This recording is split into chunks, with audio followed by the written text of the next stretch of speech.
Hi, my name's Katrina Sirk. I work at Jordan High School and I teach Drawing 1, Drawing 2, and AP Art, and this is my classroom. So over here I have my still life shelf that students can come over, pick and draw, photograph, whatever they need for their artwork, so all sorts of things to draw. And then if we pan this way, this is just a little wheel throwing area that I've been practicing on with NAHS, building bowls for the Empty Bowls project. And then this is my drawing rack. It's sorted by period. So each grade level or grade period just comes in, takes their artwork, put it back in at the end of class. Here I have a bunch of drawers for AP art surfaces. So we have like stretched canvas, tissue papers, different types of colored papers, more stretched canvas and wood panels. Up here we have different types of painting materials, scrapers, stamps, so on and so forth. Over here is just a sink station. I have these over the sink drying racks essentially, where we can keep palettes to dry and things like that, rags to dry. They're on like this little hook system. I have stacks of just old to-go containers, cottage cheese containers, yogurt containers, and a little tin can of paintbrushes that they can pick from. Over here I have different surfaces, posters, just communication from KDISD, schedule, Jordan High School stuff. This is a cute poster that our theater teacher made of us for Rock of Ages. If you didn't know, Jordan High School has a rock band. And then schedule. Over here I have all of these cans of different colors of Prismacolors for the students to come pick, grab, take as needed. And right below it are my portfolio drawers. I have larger classes. I know some of you have larger classes, so I actually put in these cardboard dividers that help keep it a little more organized, because you know when they get that big hill in the middle, it doesn't close, or portfolios get sucked behind. So this has helped a lot with keeping it clean and organized. Up above is another painting station. So we have different glue, watercolor paintbrushes, tempera, liquid watercolor, acrylics, temperas. The kids just essentially grab what they need, put it on a pallet, pop it back up on the shelf, and we're good to go. So that's the painting station. I have two, one on this side of the room and one over there that we'll see in just a minute. I have a bunch of these AP art cupboards that my AP students can access. This cupboard is for our Stay Wet palettes. They're checked out to students at the beginning of the school year. They get to keep the palette the full school year, take care of it, and then turn it in at the end of the school year. I keep third period on the bottom and sixth period on the top. And then I have my Elements of Art posters on the outside. And then drawers of scissors, rulers, and little dust brushes. You want to talk about your bins on the tables? Yeah, so these are my table trash. I started using these in elementary when I taught elementary school. And I came up with these infographics that I made, and you can see they're well loved. But they've been on these table trash since like my first year of teaching back in 2012. So they've held up pretty well. Yeah. I've used them all the way through middle school. So it's just all of the different types of techniques that a student might need. They have access to it. It sits at their table. It also acts as a trash can, so sharpening pencils. It helps limit movement in my classroom, which helps a lot with kids who want to talk to their friends on the other side of the room. I have these little extension cords that Chromebook plugs are plugged into. They can also plug in hot glue guns, blow dryers, whatever they need, easily accessible at their seat. But that's essentially the table. I have 8 big wooden tables. Okay. Across the front of my room, I have these black bookcases that I've also had since I've taught elementary. They've rotated, had different function. They just kind of hold supplies, like there's different tabletop easels down there, construction paper, magazines. Sometimes I sort student artwork on them to remember to pass it out. Where did you get them?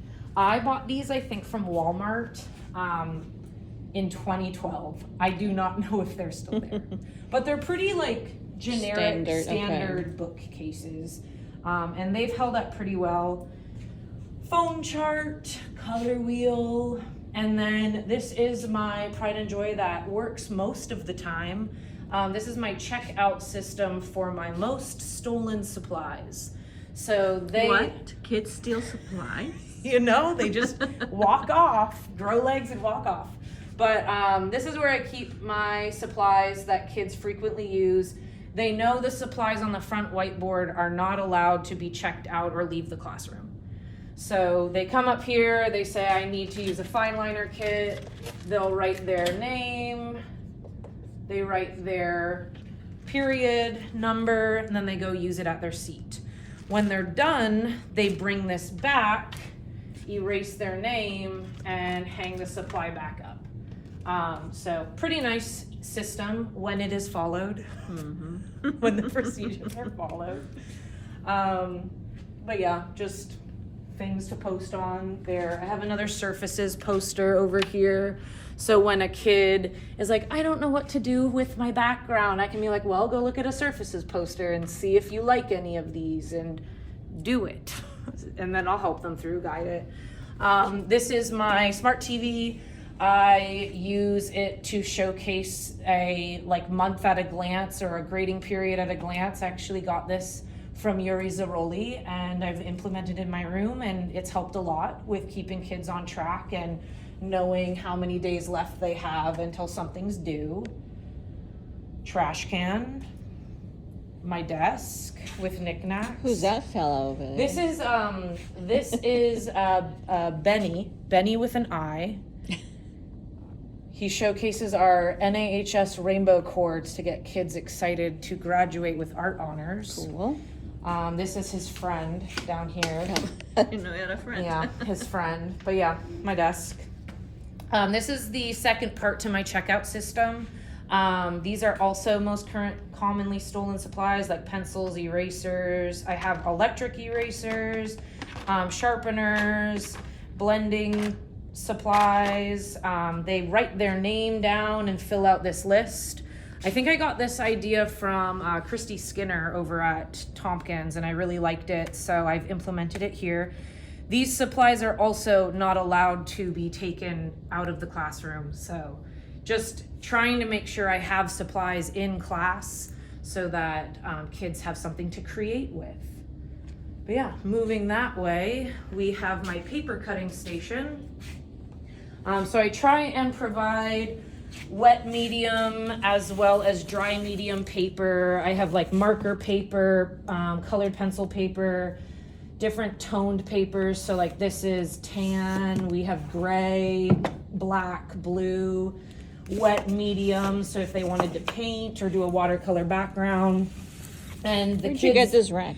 This is from Amazon, I believe. Oh, okay. But I like how I'm able to sort all of my papers. So when a kid asks for a piece of paper, they come up to this poster and they say, I would like a dry medium paper or a wet medium paper. They tell me what color. If they're doing single surface, I cut them one paper. If they're doing a background or second surface, we need 2 papers. So they're trained to know exactly what they need. And I always tell them to start with number 1. Because when they come up to me and ask for a 14 by 15.5 paper, I'm not remembering until I have the paper they need in their hand. So this system works really well for me. But yeah, so that's that. And then you have an example of the sizes of the Yes, paper? example of all the different sizes. So the kids that are not grid drawing can look at this and be like, oh yeah, I think I'm feeling a 15 by 20. And that kind of gives them a gauge of the size they'll work with. So that's helpful. That's your smallest allowed? 9 by 12? Okay. 9 by 12 is the smallest size I allow. And they can go up to as big as a full sheet of paper. Okay. They can work bigger if they want. They just have to strategize how they're gonna like tape or glue it together. I do borders on all of my artwork, so we use border tape. These are drawers of artist trading cards, so the kids can come over if they have any free time. They can create like a little artist trading card. There's all sorts of different. I just make it from scraps, which is what this pile is doing right now. They're not big enough for artworks, so I cut them into mini artworks. And then this side of my room has the principles of design on the cupboards and a repeat paint station that mirrors the one from the other side of the room. And you can see again, all the sinks have cups and paintbrushes, a rack above the sink, rags to wipe down messy tables. Awesome. In these drawers, I just have miscellaneous painting supplies like container, cups, to go, saran wrap. Back in COVID, when I had students at home, I made these little paint kits with the, what is that called? The stick? It's Saran wrap? That It's sticks? saran wrap, but it's sticks. That clings. It's Uh-huh. not cling wrap like the Oh, plastic. okay. It's press and seal. There we Okay. go. Press and seal. And it's still liquidy. I know. So it's a sealed really pretty well. Good idea. I like that. This is just miscellaneous supplies as needed, light box, things like that. Down here is cardboard and chipboard sized paper that I can cut down for artwork. And this bottom drawer has scraps if anyone wants to use cardboard scraps, or if they want to practice, I have paper scraps. And then we move into my corner, which is my last sink. These cupboards have drawing supplies. The kids can just come to the cupboard. I teach all advanced classes, so my drawing twos and AP arts can just come get what they need, take it to their table, return it when they're done. So that's nice. I have another one over here. So it has my like Posca pens, metallic markers, Tombow brush pens, alcohol markers, gel pens. Top shelf is replacement supplies for a variety of things.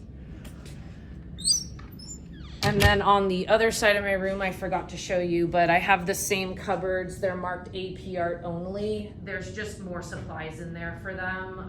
Different types of painting supplies or like higher grade paint art supplies that my AP students can use. Very nice. Yeah, but that's pretty much my room. Thank you so much for sharing. Of course. Thanks What's the for rest of coming the- along. District. Well, all right. See you later. Bye.